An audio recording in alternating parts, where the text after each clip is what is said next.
Hello guys, it's me Aadi. Adobe Illustratorന്റെ മറ്റൊരു ക്ലാസ്സിലേക്ക് എല്ലാവർക്കും സ്വാഗതം. കഴിഞ്ഞ ക്ലാസ്സിൽ നമ്മൾ സെലക്ഷൻ ടൂളിനെ പറ്റി പഠിച്ചു. ഇന്ന് നമ്മൾ പഠിക്കാൻ പോകുന്നത് ഡയറക്റ്റ് സെലക്ഷൻ ടൂളിനെ പറ്റിയിട്ടാണ്. ഞാൻ അധികം വലിച്ചു നീട്ടുന്നില്ല, നമുക്ക് വീഡിയോയിലേക്ക് കിടക്കാം.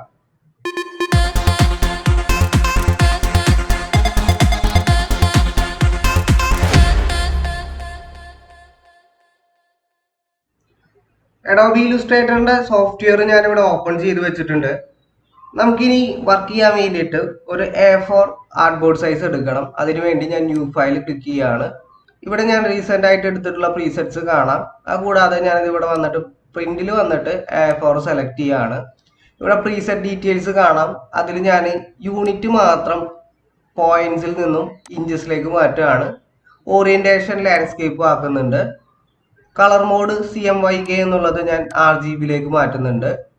ക്രിയേറ്റ് കൊടുക്കുകയാണ്. നമുക്കിവിടെ കാണാം നമ്മുടെ ആർട്ട് ബോർഡ് ക്രിയേറ്റ് ചെയ്ത് വന്നിട്ടുണ്ട്. കൺട്രോൾ മൈനസ് അമർത്തിയിട്ട് ആർട്ട് ബോർഡ് നമുക്ക് സൂം ഔട്ട് ചെയ്യാനും കൺട്രോൾ പ്ലസ് അമർത്തിയിട്ട് ആർട്ട് ബോർഡ് സൂം ഇൻ ചെയ്യാനും പറ്റും. അതുപോലെ തന്നെ ആൾട്ട് ഉപയോഗിച്ചുകൊണ്ട് മൗസ് സ്ക്രോൾ ചെയ്തുകൊണ്ട് സൂം ഔട്ട് ചെയ്യാനും സൂം ഇൻ ചെയ്യാനും പറ്റും. അതുപോലെ ഒരുപാട് ഓപ്ഷൻസ് നമ്മൾ പഠിപ്പിച്ചിരുന്നു, സൂം ഔട്ടും സൂം ഇൻ ചെയ്യാനൊക്കെ. നമുക്ക് പാൻ ചെയ്യാനുള്ള ഓപ്ഷനും സ്പേസ് ബാർ യൂസ് ചെയ്തിട്ട് പാൻ ചെയ്യാം. അങ്ങനെ ഒരുപാട് കാര്യങ്ങൾ കഴിഞ്ഞ ക്ലാസ്സിൽ നമ്മൾ ഡീറ്റെയിൽ ആയിട്ട് പറഞ്ഞിരുന്നു. നിങ്ങൾക്ക് കാണാം ഇപ്പൊ സൂം ഔട്ട് ആയിട്ട് നിൽക്കുകയാണ് നമ്മുടെ സ്ക്രീന്. കൺട്രോൾ 0 അമർത്തിക്കൊണ്ട് നമുക്ക് ഫിറ്റ് ഓൺ സ്ക്രീൻ ആക്കാവുന്നതാണ്. അപ്പോൾ ഡയറക്റ്റ് സെലക്ഷൻ ടൂൾ എന്ന് പറഞ്ഞാൽ ഒരു ഒബ്ജക്റ്റിനെ എഡിറ്റ് ചെയ്യാൻ വേണ്ടിയിട്ട് ഉപയോഗിക്കുന്നതാണ്. ഒബ്ജക്റ്റ് നമ്മൾ വരച്ച ഷേപ്പ് ആയിരിക്കാം, നമ്മൾ ഡിസൈൻ ചെയ്ത എന്തെങ്കിലും ഇല്ലുസ്ട്രേഷൻസോ എന്തെങ്കിലും ഒക്കെ ആയിരിക്കാം.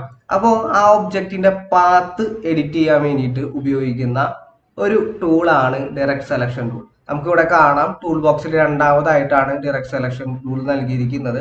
അതിൻ്റെ അടിയിൽ തൊട്ട് താഴെയായിട്ട് ഒരു ചെറിയൊരു ഏരോ കാണാം. അത് ക്ലിക്ക് ചെയ്ത് കഴിഞ്ഞാൽ ഗ്രൂപ്പ് സെലക്ഷൻ ടൂളും കൂടി കാണാം. കഴിഞ്ഞ ക്ലാസ്സിൽ നമ്മൾ പറഞ്ഞിരുന്നു ഇതുപോലെ ഓരോ ടൂളിൻ്റെ അടിയിലും ഏരോ ഉണ്ടെങ്കിൽ ഒന്നിലധികം ടൂളിനെ അവിടെ കണ്ടെയ്ൻ ചെയ്യുന്നുണ്ട് എന്നാണ് അർത്ഥം. ഓക്കെ, ലൈൻ ടൂൾ എടുക്കുകയാണ്. ഇവിടെ ലൈൻ സെഗ്മെന്റ് എന്ന് പറഞ്ഞൊരു ടൂള് കാണാം. ലൈൻസ് ഒക്കെ ക്രിയേറ്റ് ചെയ്യാൻ വേണ്ടിയിട്ട് ഉപയോഗിക്കുന്നതാണ്. ഞാനത് ക്ലിക്ക് ചെയ്യുകയാണ്. അതിനുശേഷം ഞാൻ ഷിഫ്റ്റ് അമർത്തിക്കൊണ്ടാണ് വരയ്ക്കുന്നത്. ഷിഫ്റ്റ് അമർത്തി വരയ്ക്കുന്നത് എന്തിനാണെന്ന് നിങ്ങൾക്ക് അറിയാം. സ്ട്രെയിറ്റ് ആയിട്ടുള്ള ലൈൻ കിട്ടാനൊക്കെയാണ്, പിന്നെ കറക്റ്റ് ആയിട്ട് പ്രൊപ്പോർഷൻ കീപ്പ് ചെയ്യാനൊക്കെയാണ് നമ്മൾ ഷിഫ്റ്റ് യൂസ് ചെയ്യുന്നത്. ഇതാ ഞാനൊരു ലൈൻ വരച്ചു. അപ്പൊ നിങ്ങൾക്ക് അറിയാം, നിങ്ങൾ പഠിച്ചിട്ടുണ്ടാവും, ലൈൻ എന്ന് പറഞ്ഞാൽ 2 പോയിന്റ്സ് ഉണ്ടാവും അല്ലെ. ഒന്ന് സ്റ്റാർട്ടിംഗ് പോയിന്റ്, ഇവിടെ നിങ്ങൾക്ക് കാണാം ഇതാണ് നമ്മുടെ സ്റ്റാർട്ടിംഗ് പോയിന്റ്, ഇത് എൻഡിങ് പോയിന്റ്. അങ്ങനെ 2 പോയിന്റ്സ് ആണ് ലൈനുള്ളത്. ഇവിടെ പാത്ത് മാത്രമാണ് വന്നിട്ടുള്ളത്. നമുക്ക് കാണാം, ഞാൻ സൂം ചെയ്യുന്നുണ്ട്, പാത്ത് വന്നിട്ടുണ്ട്. ഒപ്പം ഒരു പോയിന്റ് 1 പോയിന്റ് സ്ട്രോക്കും വന്നിട്ടുണ്ട്. സ്ട്രോക്ക് കാണാം 1 PT ആണ് എടുക്കുന്നത്. ഇവിടെ നമുക്ക് സ്ട്രോക്ക് വേണമെങ്കിൽ നൺ ചെയ്ത് കഴിഞ്ഞാൽ പാത്ത് മാത്രമായിട്ട് കാണാം. അപ്പൊ ഞാനിത് ഇങ്ങനെ കാണിച്ചു തരാണ്. പാത്ത് മാത്രമായിട്ട് നിങ്ങൾക്ക് ഇവിടെ കാണാവുന്നതാണ്.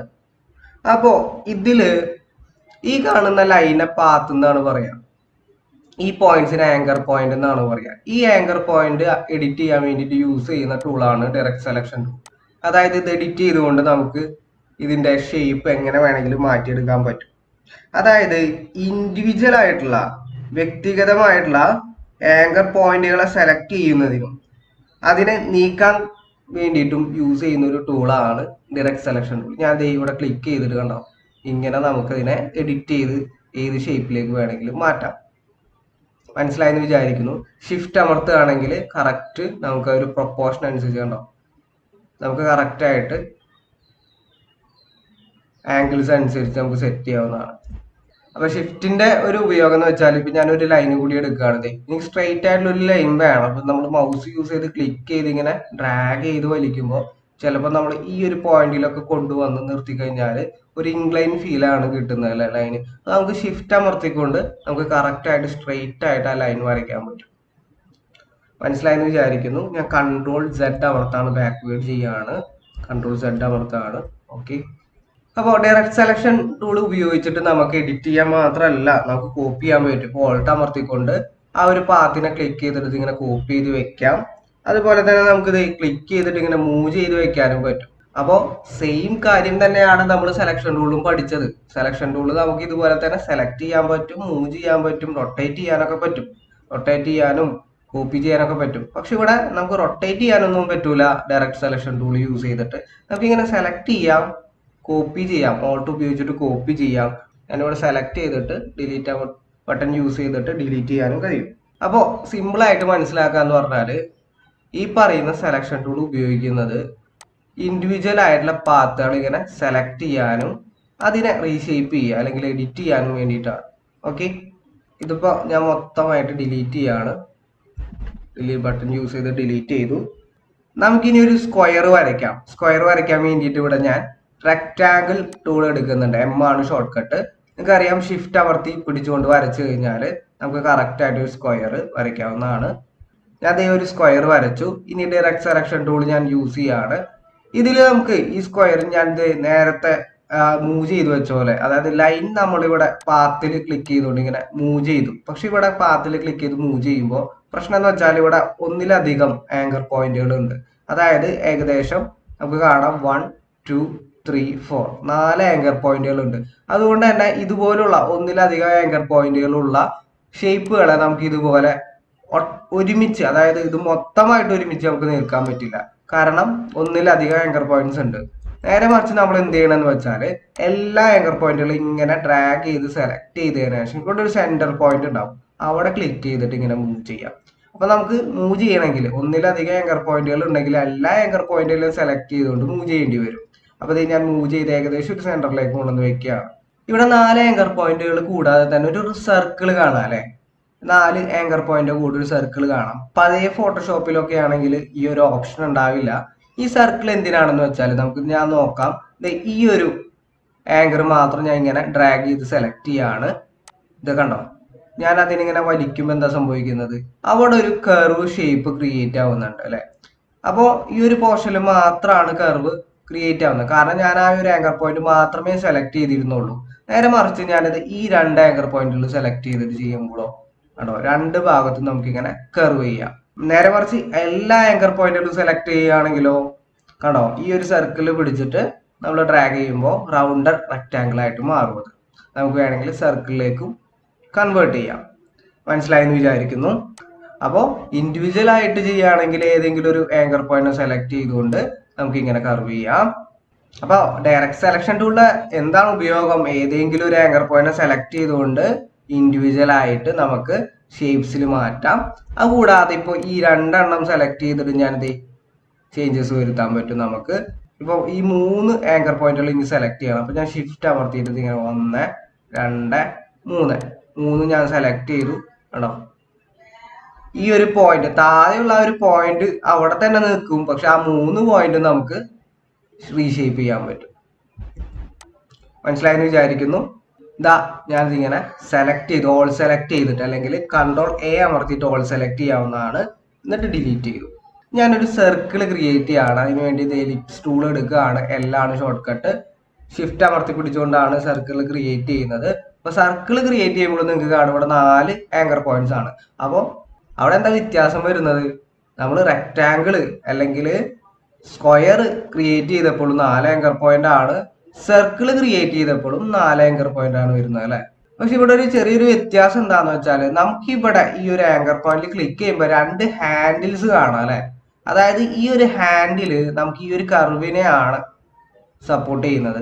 ഇപ്പുറത്തെ ഹാൻഡിൽ ഈ ഒരു കർവിനെയാണ് സപ്പോർട്ട് ചെയ്യുന്നത്. അപ്പൊ നമുക്ക് സർക്കിള് ഇപ്പോൾ നമുക്ക് എന്തെങ്കിലും വ്യക്തിഗതമായിട്ടുള്ള ഏതെങ്കിലും ഒരു ആങ്കർ പോയിന്റ് ക്ലിക്ക് ചെയ്തുകൊണ്ട് നമുക്ക് മാറ്റങ്ങൾ വരുത്താം. സർക്കിളിലും ഇതുപോലെ തന്നെ കണ്ടോ, ഒരു എഗ് ഷേപ്പിലേക്കൊക്കെ നമുക്ക് മാറ്റങ്ങൾ വരുത്താൻ പറ്റും. അപ്പോൾ ഒന്നിലധികം ആങ്കർ പോയിന്റുകളെ സെലക്ട് ചെയ്തും മാറ്റങ്ങൾ വരുത്താം.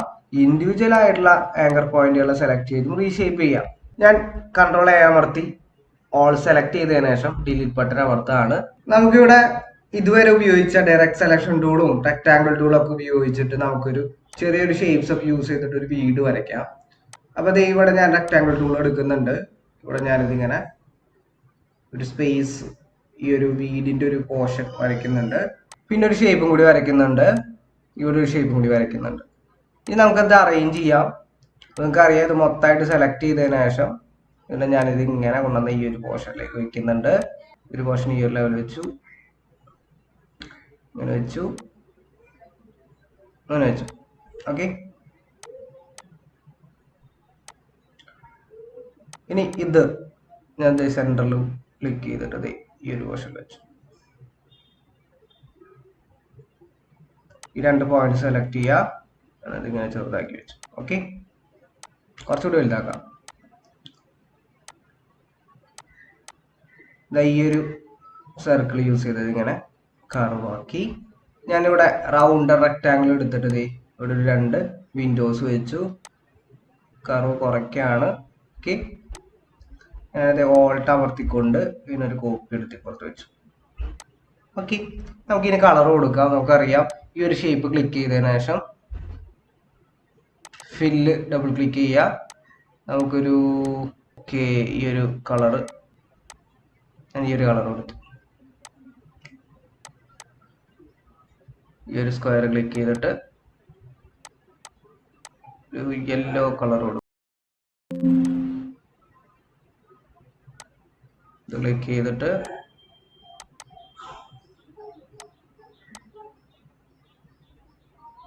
ഒരു വുഡൻ കളർ കൊടുക്കാം.